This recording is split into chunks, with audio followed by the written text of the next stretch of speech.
এটা হচ্ছে ব্রোকলি, আপনারা সবাই হয়তো জানেন এটা আমরা সবুজ ফুলকপি বলি। তো এটা দিয়ে আমি একটা আজ রান্না আপনাদের করে দেখাবো। তো চলুন আমি রান্নাটা করতে করতে আপনাদের সাথে শেয়ার করব। এখানে দেখুন আমি ব্রোকলি আর কিছুটা আলু কেটে ধুয়ে জলে ভিজিয়ে রেখেছি। এবার এগুলো আমি ভেজে নেব। ভিডিওটা পুরোটা দেখবেন, কোথাও কোনো স্কিপ করবেন না, আশা করি ভালো লাগবে। প্রথমে আলুগুলো ভেজে নেব।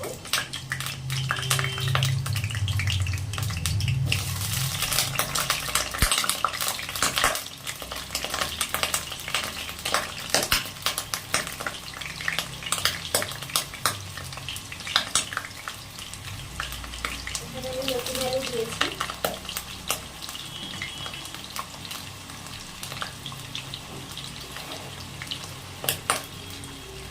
দিয়ে দেবো একটু লবণ,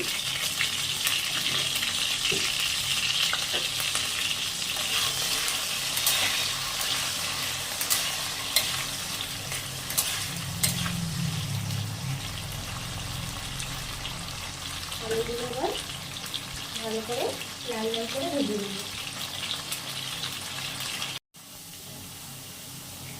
দেখুন বন্ধুরা, আলুগুলো ভাজা হয়ে গেছে, এবার আমি তুলে নেব।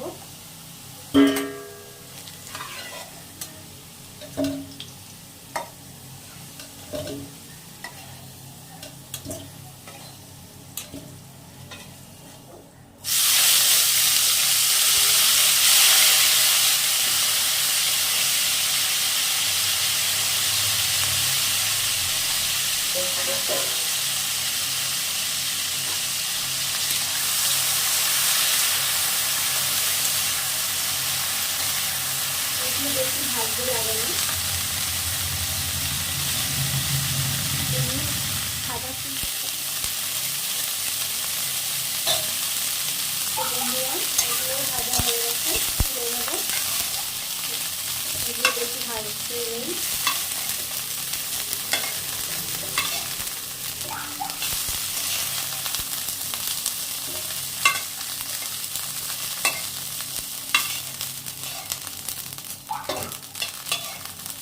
বন্ধুরা আমার রান্নার ভিডিওটি, এখানে আমি দেশি চিংড়ি মাছ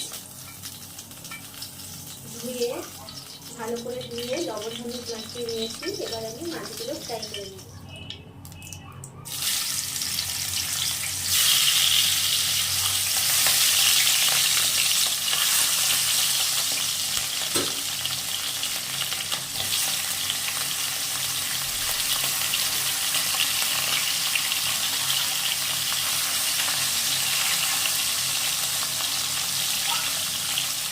বন্ধুরা মাছ ভাজা হয়ে গেছে, তুলে নেব।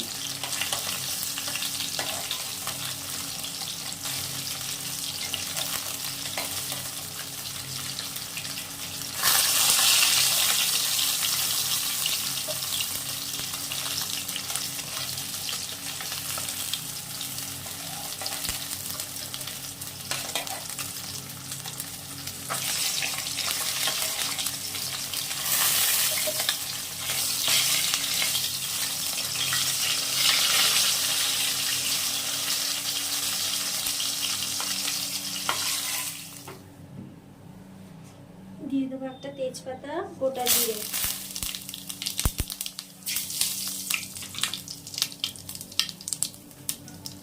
আর এখানটায় আমি একটা মশলা করেছি, গুলিয়ে রেখেছি। একটা টমেটো বড় সাইজের, 1 চামচ হলুদ, 1 চামচ জিরে গুঁড়ো, 1 চামচ ধনে গুঁড়ো, লবণ, সামান্য চিনি আর ঝাল লঙ্কার গুঁড়ো। এটা আমি এখন দিয়ে দেবো।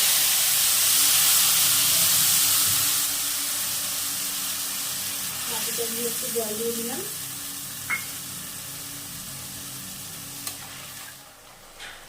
একটু রঙের জন্য দিয়ে দেবো কাশ্মীরি গুঁড়ো লঙ্কা, রঙের জন্য।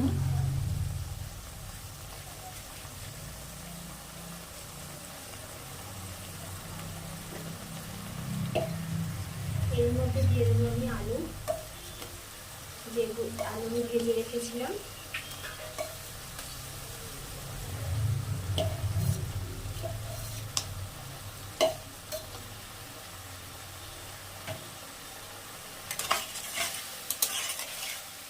মিডিয়াম টু হাই ফ্লেমে এটা কষিয়ে নেব।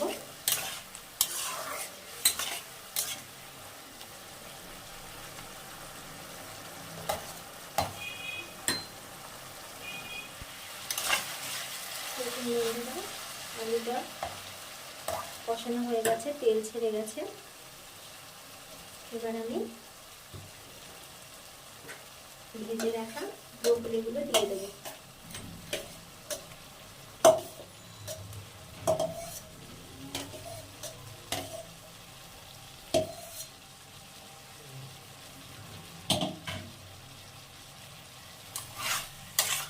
দিয়ে আবারও নেড়ে নেব।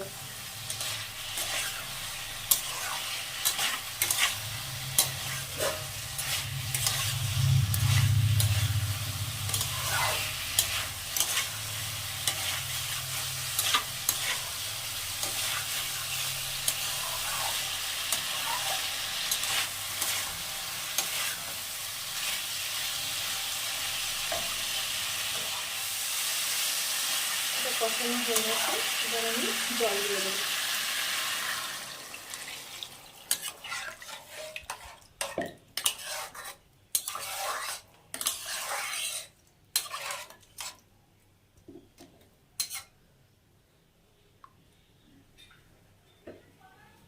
এটা ফোটার আগেই এরই উপরে মাছগুলো সাজিয়ে সাজিয়ে দেব, যাতে ব্রোকলির মধ্যে এই মাছের টেস্টটা ভালো মতো ঢুকে যায়, আর এর টেস্ট হবে দ্বিগুণ। আপনারা একবার এই সবুজ ফুলকপি, যেটাকে আমরা ব্রোকলি বলি, এটা দিয়ে এরকম দেশি রুই মাছের ঝোল করে খাবেন, তারপরে আমাকে কমেন্ট করে জানাবেন কেমন লাগলো।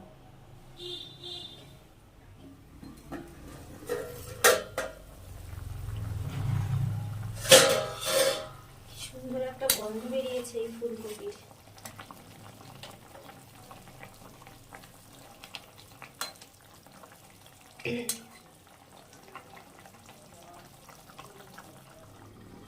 তো দেখুন বন্ধুরা, ঢাকনা সরিয়ে এবার দেখাচ্ছি।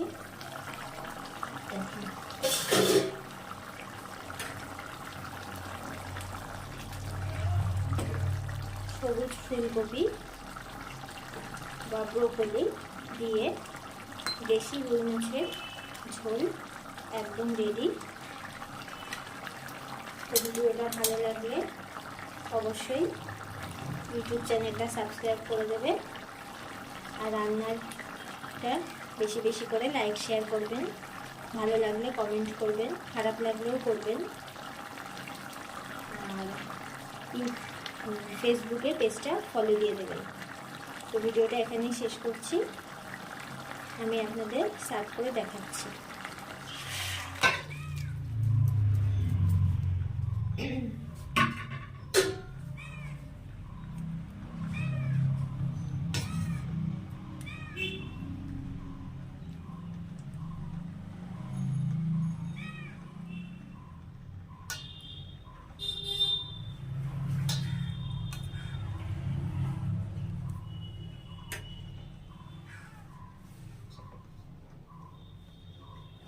তো বন্ধুরা, সবাই ভালো থাকবে, সুস্থ থাকবে। ধন্যবাদ।